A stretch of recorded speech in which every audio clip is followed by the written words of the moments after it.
My lord. That's fine too. Is it actually? Yeah. That's what I'm saying. All right, good. Go with the tackle.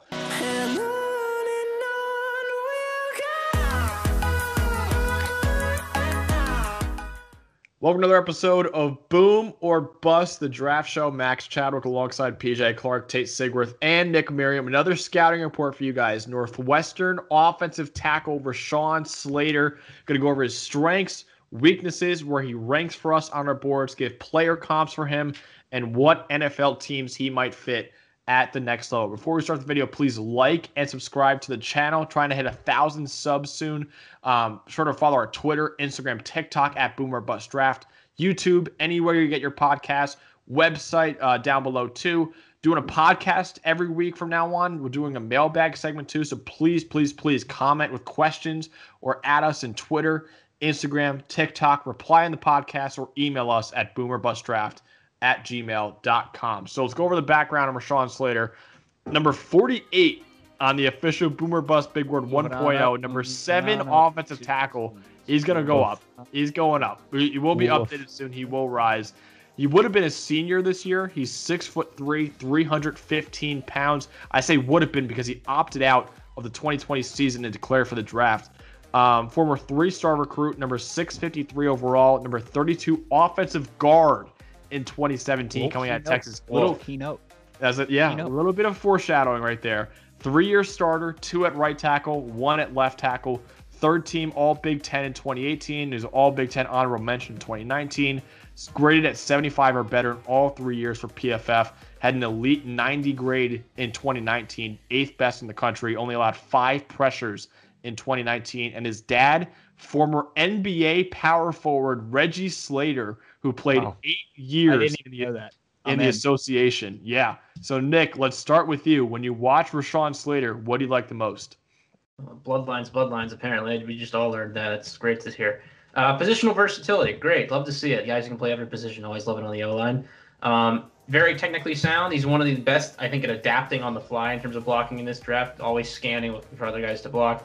Does a great job of getting his hips around guys to get in front of them. That's kind of a guard thing we've seen kind of translate to tackle, and they've used it, I think, a little bit in terms of scheming at Northwestern with the run blocking and his athleticism.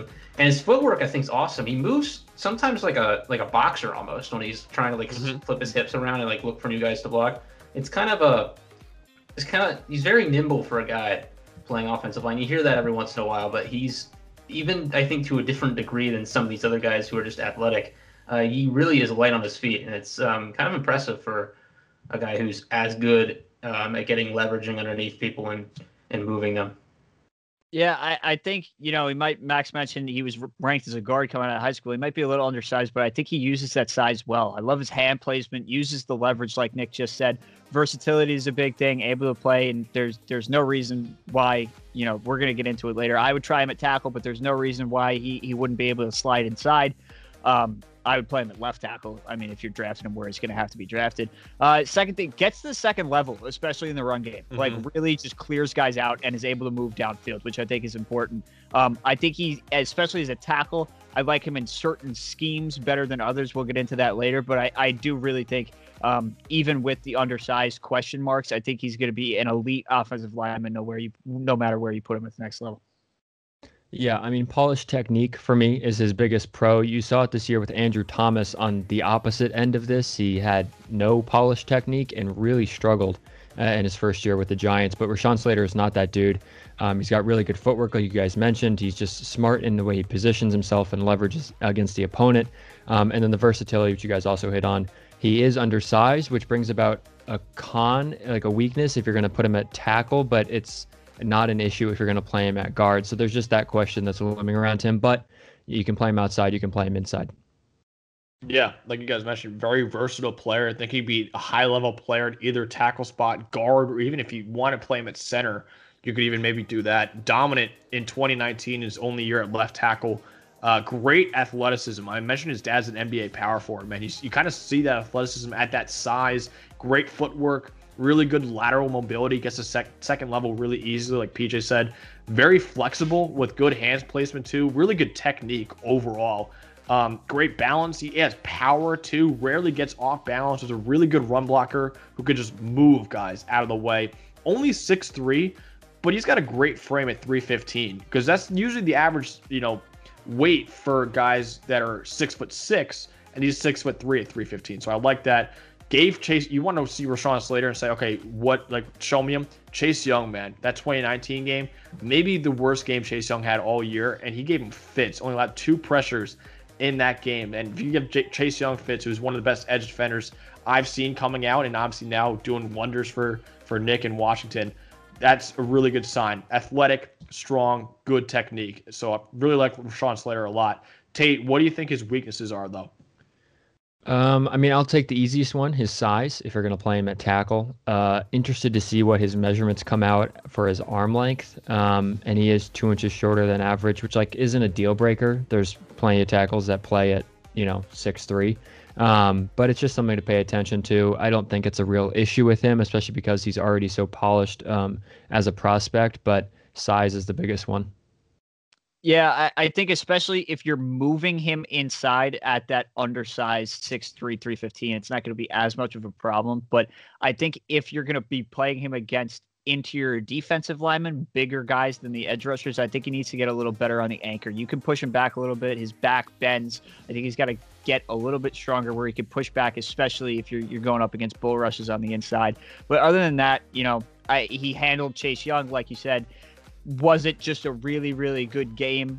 Is he going to be able to keep up with edge rushers at the NFL level at the undersized? We don't know. Only the 1 year of truly elite tape, like you said, but he's been training since, August, since he opted out. So I have faith in him, but there are real questions that I do understand.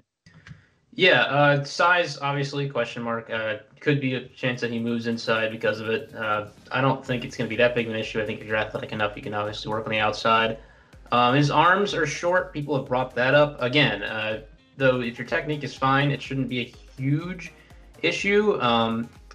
He's not mean, which is something PJ, I think, has brought up before with other linemen. I don't think he's really, shoving guys around. I do think he finishes blocks, though, and plays with a high motor. So it might not matter that much. I don't think he's just going to be mauling people all the time.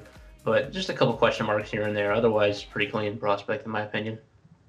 Yeah, the big one is his size, 6'3", 3 inches shorter than the average. Only 6 tackles in the entire NFL that are 6'3" or shorter. So shorter arms as well. Many people think he needs to be a guard. Go ahead. Also, 2 of them are the starting tackles for the Patriots. I just noticed that looking at this video. Say when is a tiny dude. Which is just it's just a funny thing. Anyway, sorry, Max. Yeah, of course. No, maybe get him in New England, maybe. But many people think he's a guard, next level. Doesn't get on defenders quickly in pass pro. Lets them kind of come into him. Because of that, he's susceptible to the bull rush. Sometimes gives up ground in that area.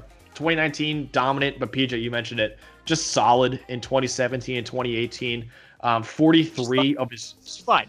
Which is fine. Yeah, he improved. He's improving. 3 years is good. Yeah, that's fine.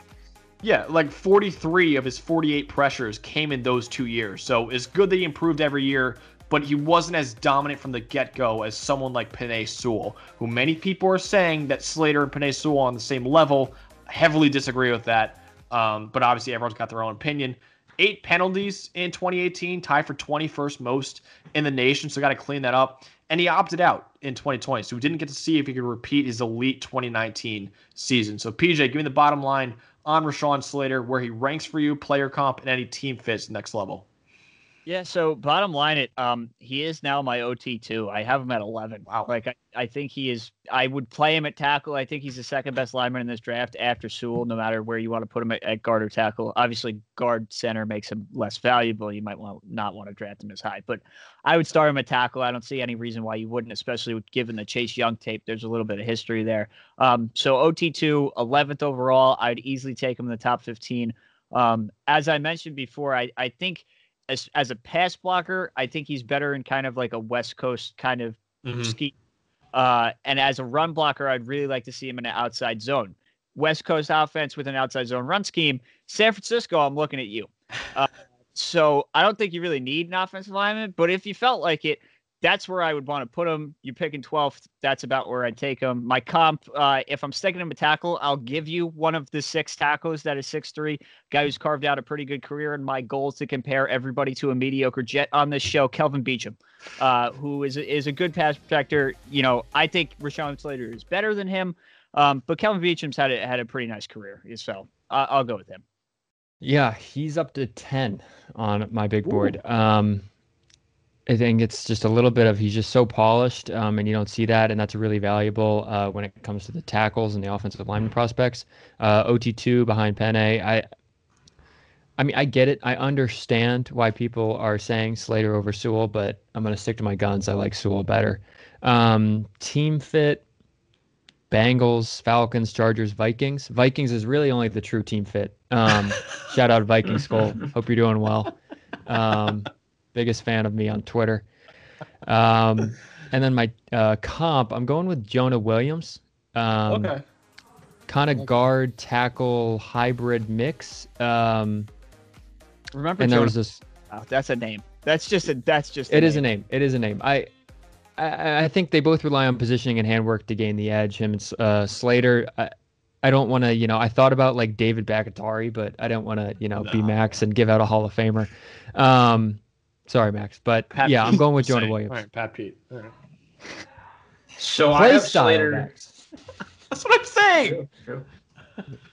I got Slater number 17 overall, tackle 3, going back and forth between him and Darisaw. And look, he's lower for me, but I just think this draft's so good. Like I have a hard time putting him up higher. If the Panthers, it's like just it doesn't matter the order. if the Panthers snapped him up at the 8th pick, like I'm not gonna say that's a bad pick. Like it's really one of those things where he's just lower just because there's a ton of good players and he's an A tackle prospect in my opinion. Fitz, Chargers need everything on that O-line, in my opinion. They're older at tackle. They just get him, put him wherever. Probably trying at left tackle, but it doesn't work, moving somewhere else. Dolphins have prospects, but they need kind of to figure out where they fit. So I think having a guy who can move anywhere, like Slater, would be really great. Mm-hmm. If he somehow falls to 18, that's a snap-up pick, in my opinion. Comp, Elgton Jenkins. Similarly to Rashawn Slater, had a really good performance last week against Aaron Donald. Now, he was a kind of beat-up Aaron Donald, but was really good in that game, and just much like he was against Chase Young in college. Elgton Jenkins has played every position on that Packers O-line except for left tackle, and notably, fan of the pod, Mike Renner, believes that Elgton Jenkins is the future after Bakhtiari at left tackle for his hometown Packers. So, similar guy, versatility, similar size. Jenkins a little taller, 6'5", 315, but I think that's the comp. Yeah, I don't hate that. Currently, Rashawn Slater, number 19 on my board. Number 4 offensive tackle behind Penei Sewell, Christian Darisaw, and snoozer Samuel, man. Samuel Cosme, you're forgetting about him. Samuel Cosme, 3,000 views right now. You guys are just completely selling him short. But yeah, Sewell, it goes Sewell, Cosme, Darisaw, and then Slater for me in that order. The size concern, real. There's only, like I said, 6 tackles in the league, 6'3" or shorter. Slater has the athleticism, though, technique, and power to be a good offensive tackle. Team fits, the Dolphins, Nick, you hit on it, 18, man. They could use a tackle or a guard. They need you can get another versatile offensive lineman because Robert Hunt and Eric Flowers, I know Eric Flowers is not great, but they both play guard/tackle. So get another guy in there that can play anything and figure out like what the lineup is. Player comp, I'm going with a guard who was a tackle coming out of Hobart, Ali Marpet from the Buccaneers, who's one of the best guards in the league. He's a tackle coming out of Hobart, like I said, but he could play in a pinch. Before Tate jumps in here, Max and I had this discussion earlier. If I was comparing Rashawn Slater to a guard, I would also go Ali Marpet. I stand with Max in comparing him to one of the best players in the league. Thank you, PJ. Thank you. That's what I'm saying. So he could play tackle in a pinch, but he's an elite guard. I think Slater could be similar. I would try him out at tackle. I'm not saying he has to be a guard. I think he could be a tackle, but I think he could maybe be an elite guard at the next level. So that's what we got on Rashawn Slater. Please like the video, subscribe to the channel, and comment what you think about Rashawn Slater. Is he your number 2 offensive tackle? Is he even OT1? Do you have him above Penei Sewell? Let's find out. And please. And yeah. Do you think he's an offensive tackle or interior lineman next level? So, Viking School thinks he's an interior lineman. What do you think? Can he play tackle? Can he play offensive guard, center, whatever? Comment any videos you want us to see us do next. And comment any questions you have for our mailbag and follow our Twitter, Instagram, and TikTok at @BoomerBustDraft, or leave a review on our podcast or email us at boomerbustdraft@gmail.com and check out the website below, please. So for PJ Clark, Tate Sigworth, and Nick Merriam, I'm Max Chadwick. Have a great night.